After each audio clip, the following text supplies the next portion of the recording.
সতর্কতা, এই ভিডিওর কিছু বর্ণনা আপনাকে বিচলিত করতে পারে। দুবাই পোর্টা পার্টি নামে এক বিকৃত যৌনচারিতার কথা প্রকাশ্যে এসেছিল ২০২২ সালে। অভিযোগ করা হয় নারীরা তাদের মুখে ধনী লোকদের মলত্যাগ করতে দেয়। এরপর দুবাইয়ের একটি উঁচু ভবন থেকে এক নারীর পড়ে গিয়ে নিহত হওয়ার দৃশ্য ইন্টারনেটে ভাইরাল হয়। ২৩ বছর বয়সী ওই নারীর অনলাইন পরিচয় মোনা কিজ নামে। ওই নারী দুবাই পোর্টাপটির প্রতীক, যারা মূলত অর্থের জন্য বিকৃত যৌনচারে লিপ্ত হতে বাধ্য হয়। বিবিসি জানতে পারে ওই নারীর আসল নাম মনিক কারুঙ্গি।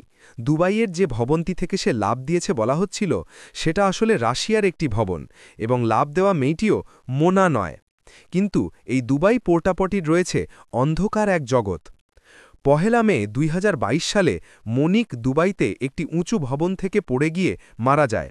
কিন্তু সে একা নয়, কায়লা নামে আরও এক নারী বছরখানেক আগে একইভাবে মারা যায়। দুই নারী উগান্ডার অধিবাসী, এবং তাদের মৃত্যু আত্মহত্যা হিসেবে লিপিবদ্ধ হয়েছে।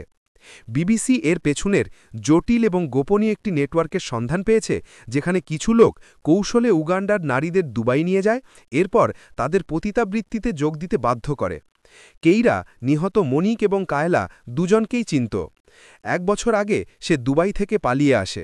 আমরা গোপনীয়তার স্বার্থে তার চেহারা ও স্বর এআই দিয়ে পাল্টে দিয়েছি।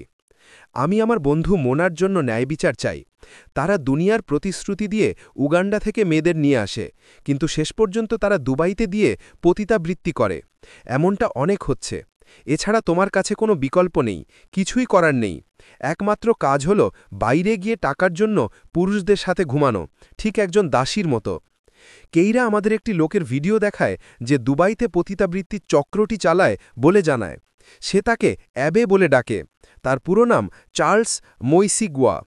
আমরা তার নেটওয়ার্ক সম্পর্কে জানতে এবং কারা তার জন্য কাজ করে তা চিহ্নিত করতে মাসের পর মাস ব্যয় করেছি। ট্রয় তার ড্রাইভার ছিল। আমরা তোমার চেহারা দেখাতে পারব তো? হ্যাঁ, কারণ সত্য তো দৃশ্যমান উৎস থেকেই আসে। এই মেয়েদের পালানোর কোনো পথ থাকে না। তারা আসলে টাকার বিনিময়ে মানুষ বিক্রি করছে। আমি এমন কিছু যৌনচার সম্পর্কে শুনেছি যা আমি আমার জীবনে কখনো দেখিনি। আমাদের একজন গোপন প্রতিবেদক পার্টির জন্য মহিলাদের প্রয়োজন হয় এমন একজন ইভেন্ট অর্গানাইজার হিসেবে পরিচয় দিয়ে অ্যাবের সাথে সাক্ষাৎ করে। তুমি কোথা থেকে এসেছ? আমি পশ্চিম লন্ডন থেকে। পশ্চিম লন্ডন? হ্যাঁ, আমি যুক্তরাজ্যে বাস চালক ছিলাম। সত্যি? হ্যাঁ, পূর্ব লন্ডনে। তার ড্রাইভিং লাইসেন্স নিশ্চিত করে যে সে চার্লস মইসিগুয়া। আমাদের প্রায় ২৫ জন মেয়ে আছে, তারা যা খুশি করবে, অনেকেই খোলা মনের। তারা কি দুবাই পোর্টাপটিও করে? আমি তোমাকে বলেছি তারা খোলা মনের। যখন আমি বলি খোলা মনের, মানে আমি তোমাকে আমার সবচেয়ে খ্যাপাটে মেয়েদেরই পাঠাবো। সত্যিই তুমি তাকে উপভোগ করবে।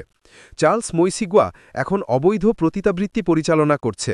আমরা এই অভিযোগগুলির বিষয়ে মিস্টার মইসিগুয়াকে প্রশ্ন করেছিলাম। তিনি বলেন যে এগুলি সবই মিথ্যা। তিনি বলেন তিনি কেবল মেয়েদের বাড়িওয়ালাদের সাথে যুক্ত করেন এবং তারা বাড়িওয়ালাদের সাথে পার্টিতে যায়, এবং তিনি দুবাইয়ের ধনী ব্যক্তিদের এসব স্বভাব সম্পর্কে জানেন।